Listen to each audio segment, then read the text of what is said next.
Believe it or not, this deformed looking bass is the biggest bass today. It's one of those days again, guys. Welcome back to another episode of Bassin' with Captain Lou with AE Fishing. Like I mentioned in my intro, it's one of those days again. As you guys can see, I'm out in the big boat. I'm out here in one of the canal systems out here in the Everglades. So far today, you could see the bass, but the bass are finicky today. Very, very finicky. So I've had to do the in case of emergency break glass type of approach. And if you want to understand what in the world I'm talking about, stick around. Now the technique I'm about to talk to you guys about is a soft plastic technique.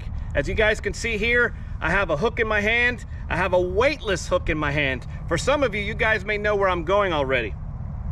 But next to live fishing, next to live bait fishing or live shiner fishing, this next bait in the artificial world is the closest thing to fishing with shiners. And what in the world am I talking about? I'm talking about the good old-fashioned stick bait. You got it. These plastic worms are responsible for catching a bunch of bass, a bunch of big bass, but could also help you catch some finicky bass. Stick around. All right, finicky bass, what can I tell you? Today is one of those days.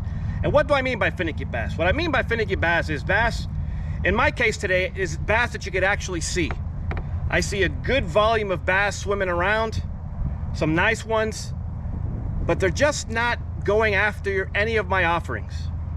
So it could be a little frustrating. But if you do this technique, you're going to increase your chances of catching some bass and making a finicky bass fishing day a lot more enjoyable and fun. You may want to hear this one. So the reason why the stick bait is so effective, especially if you fish it weightless, is because as it's moving through the water column, it's quivering. It's moving slowly in the water. Actually, it looks like a live worm. And sometimes that little subtle quiver is enough to drive the fish crazy. Or if it's a finicky bass and you fish it slowly, it's enough to get that bass's attention and hopefully get a strike. Now, as far as equipment, and this is important, I believe, as far as equipment, you get to use a spinning outfit if you choose to, or you get to use a bait casting outfit. In my case, I enjoy fishing a bait casting outfit, so I'm using a Shimano Metanium DC. This is a Dobbins Champion 734. It's a 4-powered rod. I am using 15-pound braid, but I am using a long 12-pound fluorocarbon leader. As far as my hook is concerned, my hook is a 4/0 extra wide gap hook. And as far as the speed of my reel, which somebody asked me in that excellent question the other day, my reel speeds are in the 7-speed family.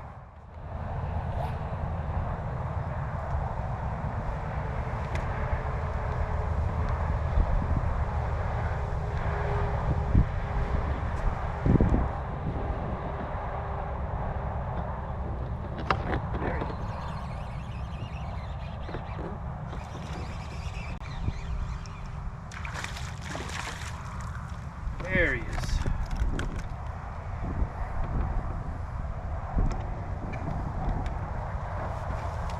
Here's a rigging tip for you guys. See, that last fish that I caught ripped up my Senko, ripped it up.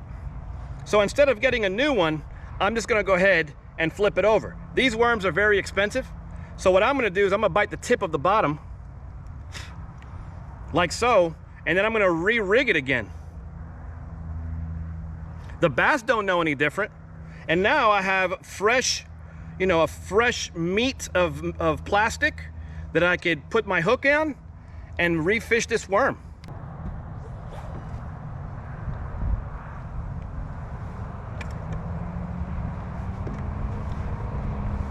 Here we go.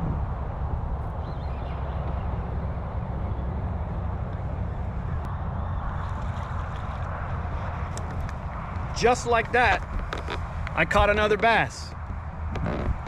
Just like that, I caught another bass. A little guy.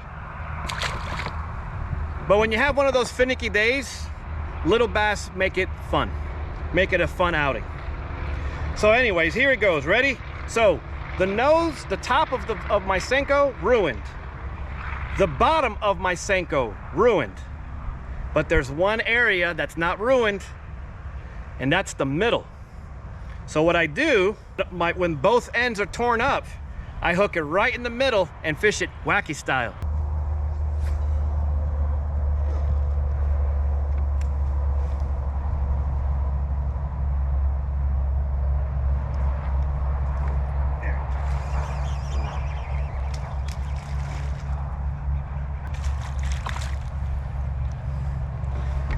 Now, although I lost my worm, I got 3 bass out of 1 Senko.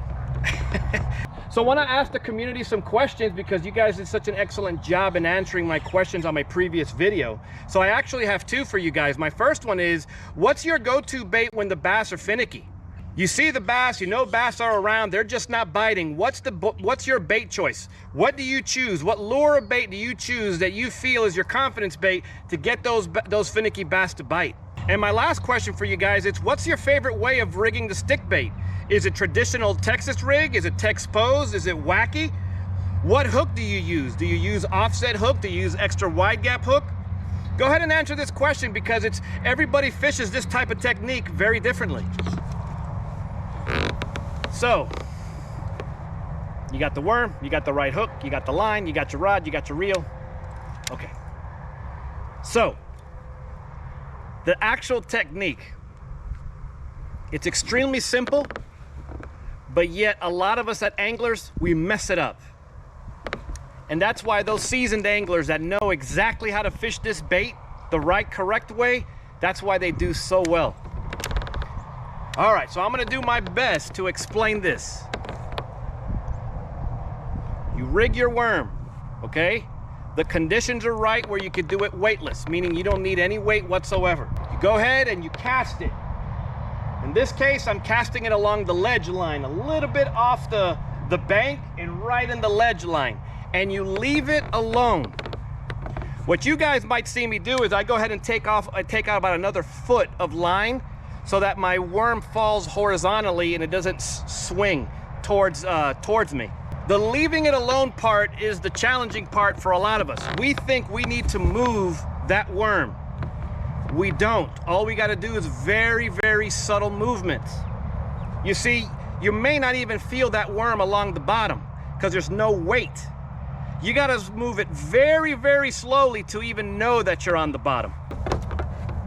And then you work the worm slowly. And that's the part, and that's the part I'm working on, because sometimes what I think is slow is too fast. So when the term watching paint dry, that's how slow you got to fish this thing. But it's so effective. Now, this isn't a throw it and forget it technique. You got to be very hands-on with this. You got to become a line watcher, because as that worm is coming down the water column, a bass will sometimes grab it right away. Or it'll grab it at some point in the water column, it'll just nick it, because remember, there's no weight. So you have to see the very subtle change in the line. You'll see the line bounce, or if you got good equipment or if you're highly experienced, you'll feel the tap on the line. That's when you go ahead and start retrieving, feel the weight of the fish, and then set the hook. That's all I could say really about the technique. It's just casting and letting the worm do its thing. Very fun, highly effective. I recommend it to you guys when it's one of those slow bass fishing days. Oh well, another little guy. Hopefully you guys enjoyed the video and you guys picked up some tips and tricks in regards to fishing the stick bait weightless. I sure had a great time shooting this video. Unfortunately, we didn't catch any big bass today, but hey, it happens. But I tell you what, I did catch a mess of bass today by using the stick bait. So like I said, hopefully you guys learned something. Like this video, share this video, better yet subscribe. The community is growing and I want you guys to be part of that growth. You guys want to learn about swim bait fishing in heavy cover and stuff like that, check out that video right there. You guys want to learn how to fish the swim jig, check out that video right here. Thanks again, guys. I'll see you guys again soon.